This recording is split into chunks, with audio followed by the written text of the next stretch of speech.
I heard it was a really long week at South by Southwest. It was amazing. Great week. Okay. Well, hopefully this is the highlight. Yes. All right, we'll just kick it off. Let's go. We're going to wait to sit down. Let's go. So, Taylor, you've had a great already, in a very short span, distinguished marketing career, both at P&G and is obviously now at Taco Bell, past 8 years at Taco Bell, and most recently, for the last 2.5 years almost, CMO. And there's a lot of great things you've been doing across innovation, product, and really kind of tapping into that cultural zeitgeist. So I'm going to ask a couple questions. Sure. I'd love to hear. So the first one is... Year 10 at Taco Bell, by the way, Adam. Say that again? Year 10. This is year 10 at Taco Bell. Unbelievable. Year 10. Yeah, I thought my year 7 at Reddit was long, so this is amazing. Are there any Taco Bell fans in the house, by the way? There we go. We got to get the crowd in it a little bit. What about Reddit fans? All right, great. Well, all right, let's start off. One of the things I was reading about here is that your ability to connect with the cultural rebel. Sure. And talk to me about, from Taco Bell being that marketing engine, how you're tapping into that and what does that really mean? Yeah, I think a couple of things. One, I think Glenn Bell, when he started Taco Bell 62 years ago, he was the original cultural rebel. He believed that tacos and burritos had a place in a burger world. So I don't think we've reinvented anything. I think we've just tapped into and really cemented who we've always been as a rebel brand. I think as a challenger brand, as a rebel brand, I think we have a really big responsibility from a Taco Bell standpoint. I think rebel brands inspire people to be fearless. They do. That's why we look up to rebels. That's why rebel brands are so aspirational. So I think for us, it kind of starts with, hey, what is our role in the world as a rebel brand? Why do we exist? And it's our job to connect with cultural rebels. So I think when we have that really clear North Star, kind of game recognized game, like you can go out and see people that really mirror and share our same values. And I think that's how we connect with other cultural rebels and how we inspire culture in general. Yeah, and that's great because when, people say cultural rebel, that could mean a lot of different personalities. So I think you're a cultural rebel too in your own way.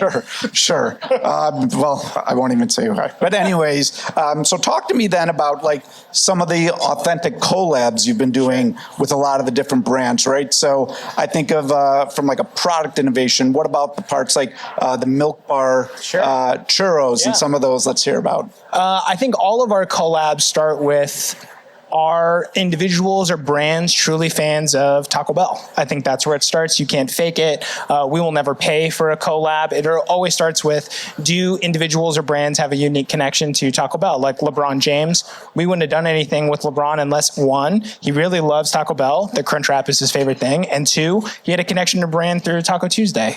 Christina Tosi and her husband, Will Gadara, they love Taco Bell.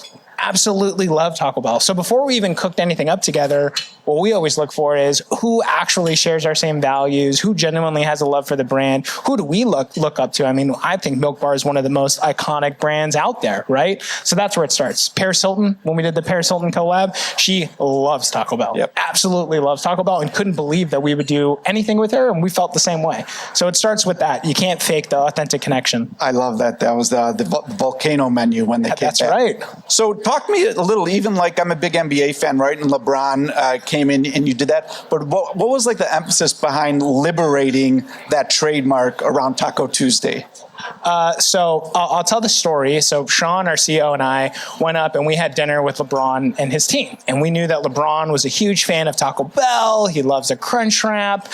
And then we said, well, hey, okay, you love Taco Bell. We obviously love you. What could we do together? And LeBron brought up the story of hey, I tried this thing to liberate Taco Tuesday for everybody so everybody could say it, and I didn't win. I was like, LeBron, you're the biggest athlete in the world, and you could not get that done. And he's like, yeah, can you help us with that? And I said, yeah, I think we should. So that's where the whole idea started. We both had the same shared value that everybody out there should be able to celebrate Taco Tuesday, regardless if you own the trademark or not. We both shared that same vision, and then we made history. That's amazing.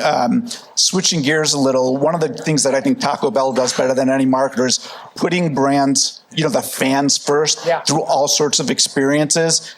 You just came off of a very successful Live Más Live event. Talk to us about how you think putting that lens of keeping the fans first. I think, look, you just can't ever forget as a marketer, and are there a lot of marketers in the house, I'm assuming? Yes. it seems really simple, but it can be really hard. I mean, we all have numbers to deliver. We all have P&Ls to manage. But I think the thing for us at Taco Bell is we firmly believe that the brand doesn't belong to us. It belongs to our fans. And so when you do that, you have to have the humility then to really listen. You may have an agenda as a brand, but consumers are going to tell you the answer most of the time. And that's where Live Más Live came from. I mean, the number one thing that people on Reddit or anywhere else would say is like, can you just tell me why you guys do the things that you do? Can you just give us the inside track on what you're thinking and what worked and what didn't? So the insight was right in front of us of, why don't we just give our fans exactly what they're asking for? But then how do we turn it up to 11 and do it in a way that nobody else has ever done before? And that's where Live Más Live came from.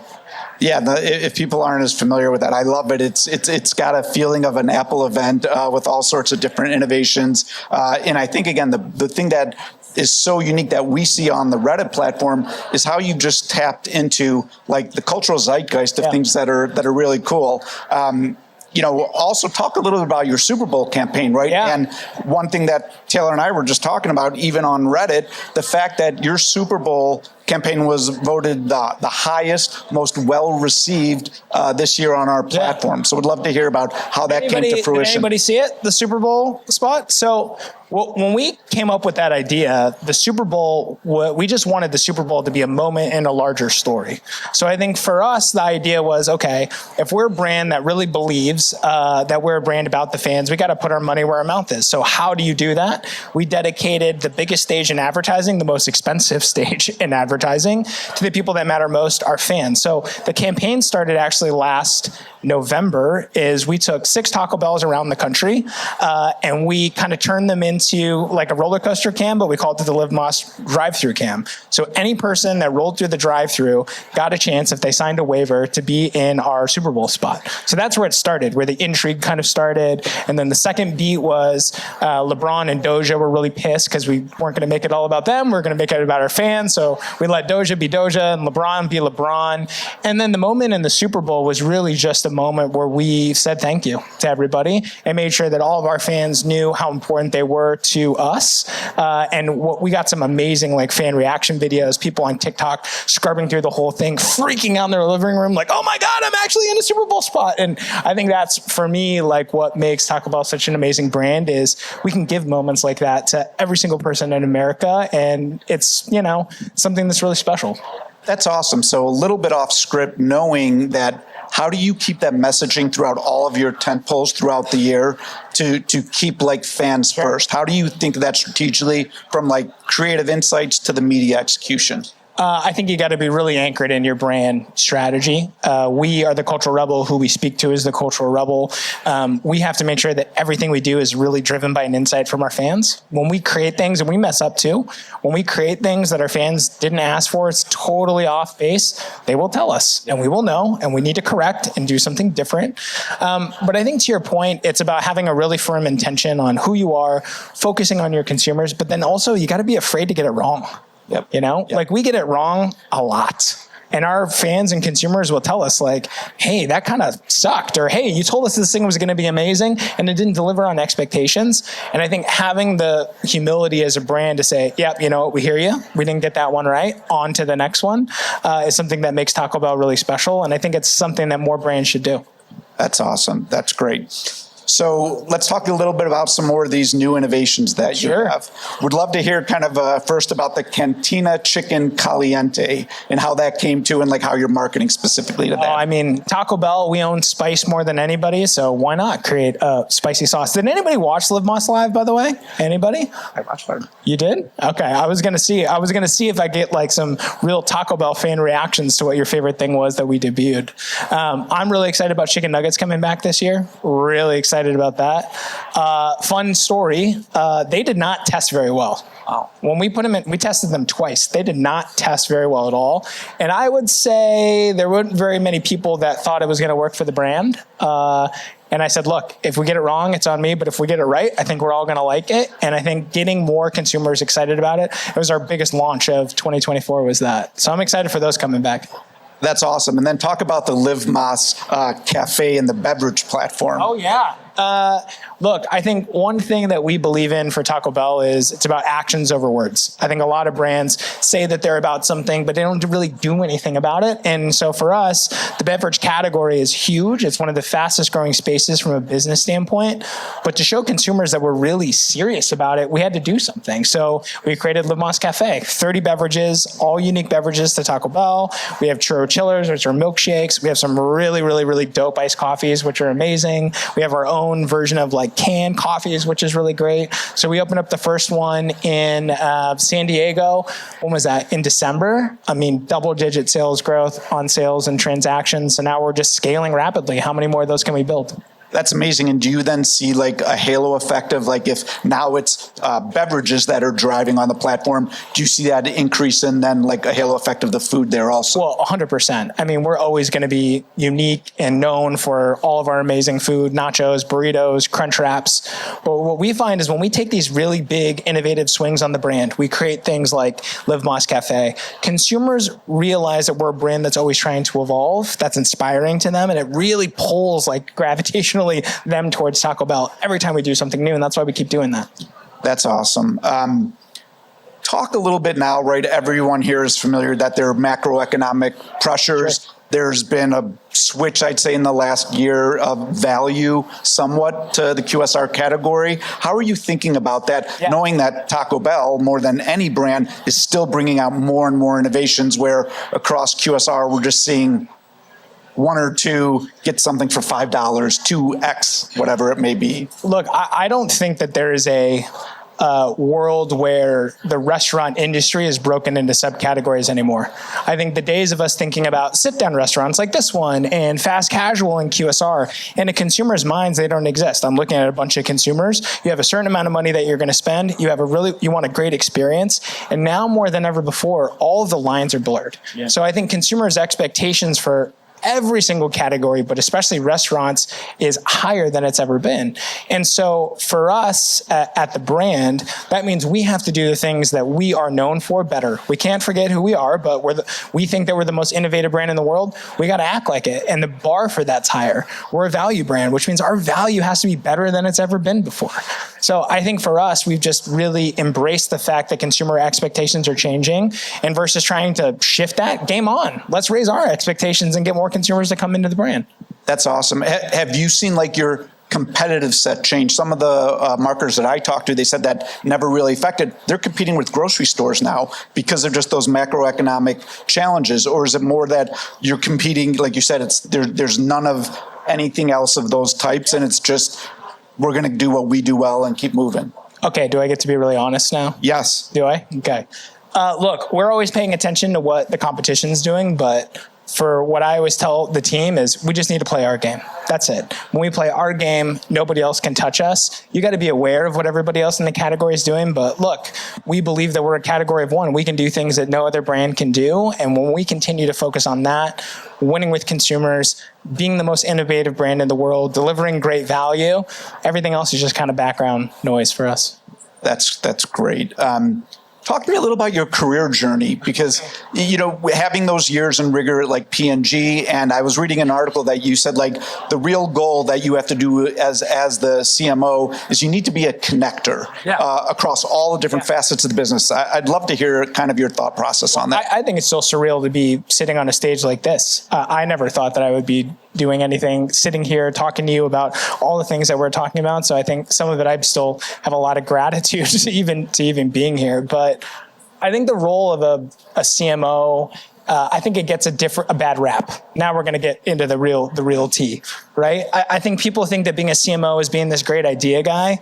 Maybe you get one a year, that's great. My job is to be a leader. My job is to create really clear vision for where the brand's going to go, really clear strategies, and then it's to create an amazing culture and build a team of people and create a right culture of innovation and safety and trust and fearlessness. Because when you do that, you can harness all of those things, you're going to get way more ideas than you could ever come up with on your own. And then I think, and your role as a CMO within the executive team is to be that. Every category is different, but in our industry, the marketing team is responsible for the business results too. So we sit at a very different vantage point as marketers across the company, and it's our job to make sure that everybody's rowing in the same direction. Is everybody inspired to do the same thing? Is the operations team inspired to go launch Milk Bar Churros or chicken nuggets or you name it, right? So I think it's more than anything a leadership job, and it's a really selfless one, but a really rewarding one too. That's great. When you think about that, what would you say, keeping on the same lines, is the favorite part of your job that you just love doing, and then something that you do have challenges, but you know it's so critical to the business? Favorite part of my job, inspiring people to do the impossible. Like, I think there's nothing more rewarding as a leader when you can get a group of people rallied behind something that seemed so impossible, and to see them rally together and deliver something. There's nothing more rewarding than that. I think that is the most rewarding part of the job for sure. The challenging part is, how do you keep everybody hungry when there's a lot of success? Yeah. How do you create that sense of urgency that when you're winning, that's actually when you should be more hungry? When you've just shot like the biggest shot, like we did last week on Lamberts Live, it's on to the next one.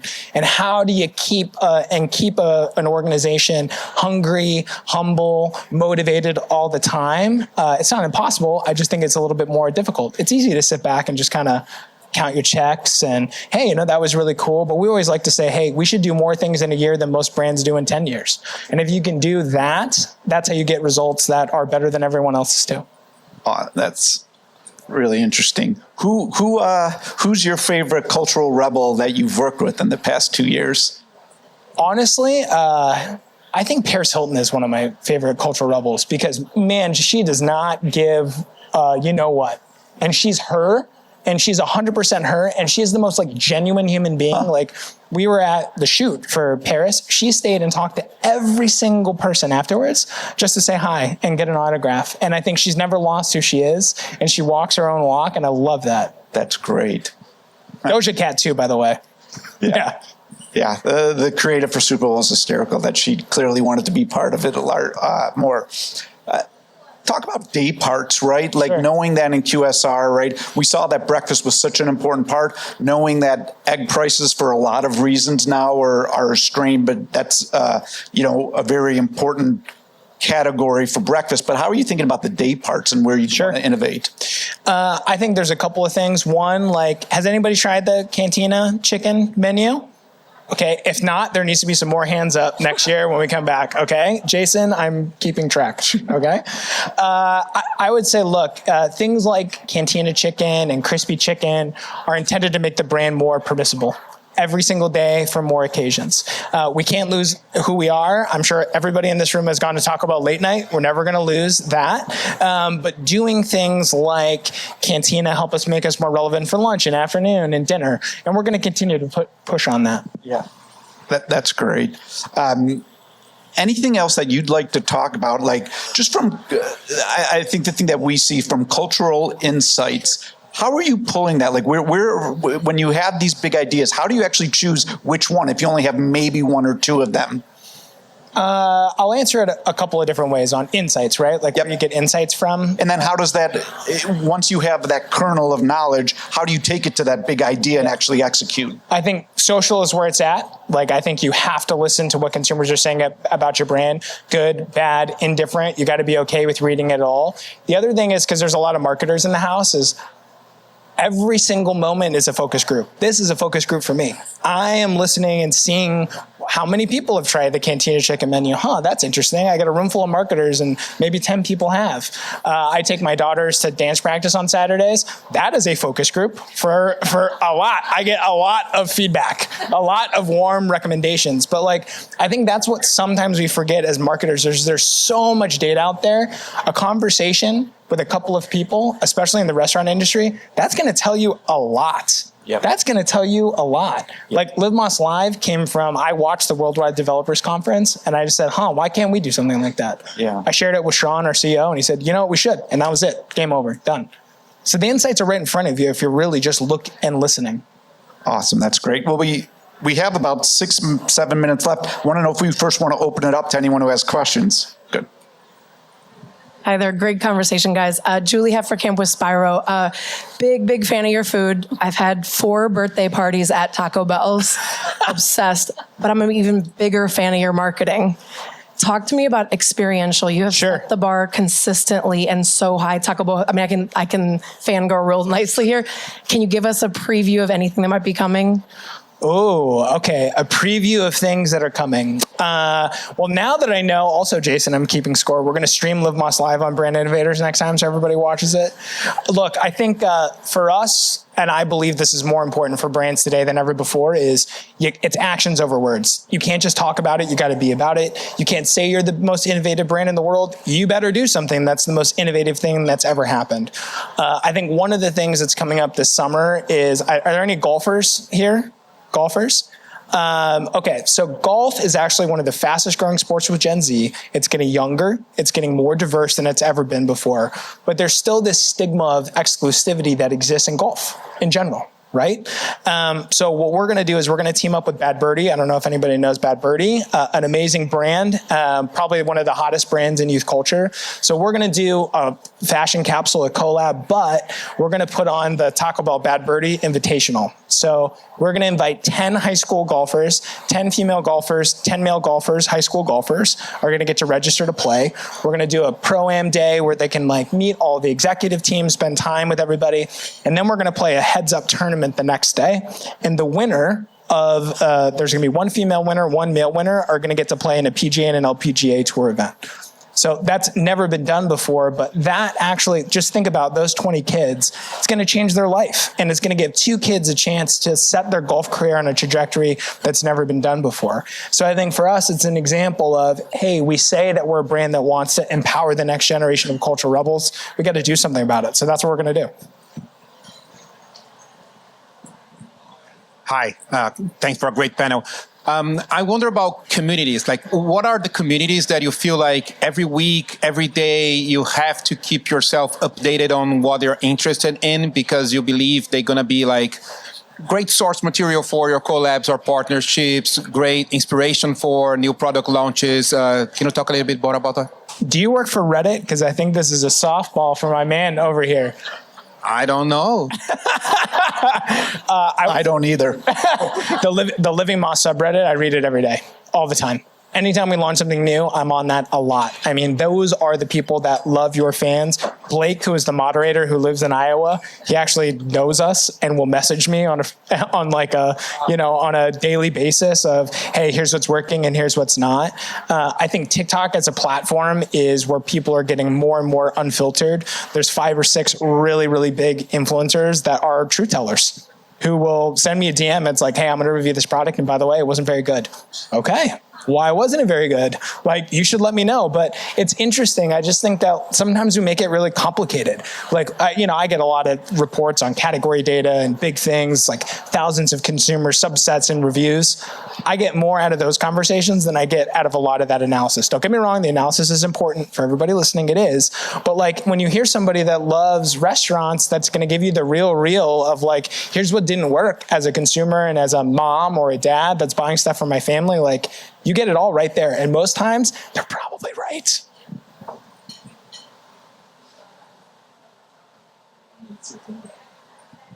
Fantastic so far. I love hearing about everything that worked. Can you share some insight what didn't work? Oh, we got a lot of things that didn't work. I think one of the big ones was last year we launched our big innovation, like the big Cheez-It. We put a Cheez-It 16 times the size of a regular Cheez-It in a Crunch Wrap. The product didn't deliver.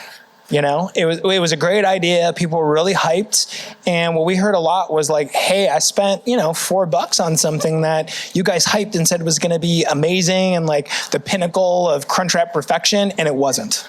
And I think for us, that was a great example of, we got the hype machine right. We didn't deliver on the product promise as well as we needed to. And we learned from that.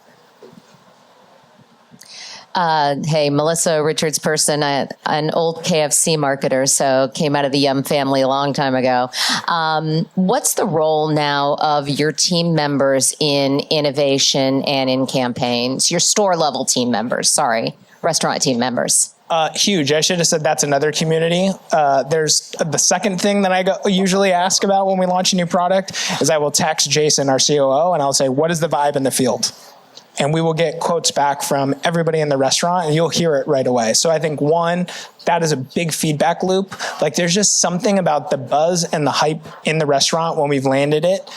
You can't really quantify it, but when team members are excited and customers are excited, we know we get it right.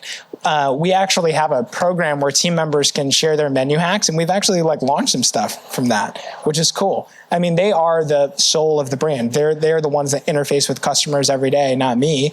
And so we listen to them a lot. Thank you. Hi, I do work at Reddit, but this is not a Reddit-related question. Plant. I love all of the innovation that your brand does, but I think what's also worked really well is playing on nostalgia and bringing back well-loved items. How do you balance nostalgia and innovation? And part two, will the volcano menu ever come back? Okay, I'll answer the first one definitively, and the second one, maybe. We'll see, but I haven't asked with that. Look, I think the answer is almost in the question of you have to leave space within your brand for both things. And I think where a lot of people comment is you think it's one or the other. You got to look back or look forward. Why can't you do both? You should be able to acknowledge who you are like human beings. You got to acknowledge your past and be proud of that. And you have to look forward at the same time. So I think the Decades menu that we launched last year, that was our first go at it, and we try to bring stuff back. This year, we're dedicating our entire Decades menu to one decade, Y2K, to celebrate Crunchwrap's 20th birthday, which is going to be really fun. Volcano menu, I'll make a deal with you because you work at Reddit. If you can get more people to buy it when we bring it back, we will bring it back. Because the volume, people go absolutely crazy for the volcano menu. Then we bring it back. You guys don't show up enough. We brought Paris Hilton. What else do you want from me? So if we can get more people to get stoked and come out and buy it, we'll bring it back. Hi, I think Adam probably already asked you along the lines of what I'm about to ask, but my question is, I often find myself oscillating between feeling like an idea has so much potential to the absolute end where I feel like, oh, this idea is dead. Do you experience this? And if you do, how do you navigate this tension? Yeah, I experience that all the time, actually. Here's what I do, and this is a very, very practical thing. When you start with an idea, let's take Live Moss Live. When the idea is first born, write down in one sentence what makes it special and magical. Put it in your phone, put it in a journal, and every time you're getting feedback, especially big ideas, and you need a lot of people to come in, what happens is that gets watered down and you find that those 5 words get diluted a lot. And what that does for me is it anchors me very, very consciously on what makes an idea special. Live Moss Live could have become a trade show and boring. But the whole point was, and what I remember the thing I wrote down was how do we take an action that makes us the most innovative brand in the world on a scale that nobody's ever seen? And every time it started to get smaller or whittled down, I just went back to that one thing. And that helps. I mean, look, as leaders, it's tough. You get shaken a lot. People ask you questions and, hey, why don't you try this? And you want to be a good person, so you want to let people in. I think it's the tough part of leadership is you got to hold the line and you got to hold the vision high. And I think writing that down and being really clear on that's what helped me anyway. But it's normal. It happens. And sometimes you do give in and then you learn from it and you go, damn, I shouldn't have done that. Does that help? It's normal, though. It's called leadership. It's tough. Surround yourself with people also that are going to hold you accountable to that, too. Can't be 20 people, but 2 or 3 people that are going to say, you know what, you're walking off the line a little bit, and you got to come back. Hey, I have a quick question. We talk about driving. Hey, what's your name and where do you work? Jason Edelman, Taco Bell. No, Jason. Jason Edelman from Brand Innovators. Hi, how are you? So we talk about driving customer loyalty, and Adam, you hit on this a little bit, but something that I think our industry doesn't talk enough about is employee retention. So I know how important your leadership team, your entire organization is. Can you talk about what organizations are maybe failing to do in the world of employee retention? There's so many more options now, and there's the ability to work kind of from wherever, and That's obviously something that I know as now that you're at that kind of CMO level, how do you think about retention? I was not expecting that question. I will give my take. I think as a leader, and there's two sides to this coin, and I'll just be really honest. I think the first thing as a leader is my job is to create an environment and a culture and a place and a vision that inspire people every single day. That's my job. And if I'm not doing that, I'm not doing my job. And that's my part of the bargain, and what I have to be accountable for is when you come to Taco Bell, do you feel fearless, courageous, unleashed? Do you have the right space to be creative and innovative all the time? That's my responsibility as a leader, is to create that space. And I don't get it right every day, but that's what I have to do. And on the same side, if that's the standard, it's okay to hold everyone accountable to that too. And that's not going to be from everyone. And as a leader, you have to be really clear on where are you going to bend and where are you not. And I think for us at Taco Bell, it's a really special, amazing place. And people come and people go. And there are some things that we need to listen to about, hey, what does this new future of work look like? How can we make it easier for people to have hybrid meetings and those types of things? That's important. But at the same time, not walk off your standard, and that's okay. And as things start to change and as people come back into the office more, not everyone's going to like that. And okay, that's fine. But don't ever lose, what your standard is for leadership and creativity. So I think it's a balance of both things. Hold a high standard and listen a lot too. And be okay that you're not going to get it right every time. Per all brand innovators. So we kicked off the day with the panel all around brand partnerships and influencer marketing, and you do it so well. I want to come full circle here. You're already working with LeBron James and Paris Hilton, Crocs, and Doritos. Is there like a wish list of any brands or influencers that you haven't worked with yet that you want to in the future? I think the great thing about Taco Bell is I don't think there's a lot of opportunities that I don't think have revealed themselves yet. And that's what I get really excited about. Because there's a lot of big names out there. There's a lot of people that like Devontae Adams. I loved him. I didn't know that he was a huge Taco Bell fan. And that partnership was born. So I think what gets me excited is the things that we haven't thought about yet, like Bad Birdie. I didn't know Jason, the CEO of Bad Birdie. But I got this stat from somebody I know at Netflix, and I was like, oh my gosh, we have to do something. And I was like, I love Bad Birdie as a brand. I DM'd him on LinkedIn and was like, I don't know you. We know one person in common. I think we should do something together. And he was like, great. Came out to Taco Bell and we hit it off, and that was it. So I think for us, that's what gets me excited is where's culture going and how do we find those unexpected places to partner with new people? Excited about that.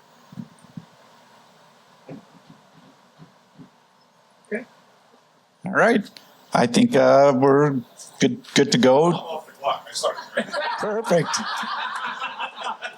Thank you guys very much. Thank you. Thank you so much. Thank you. That was fun.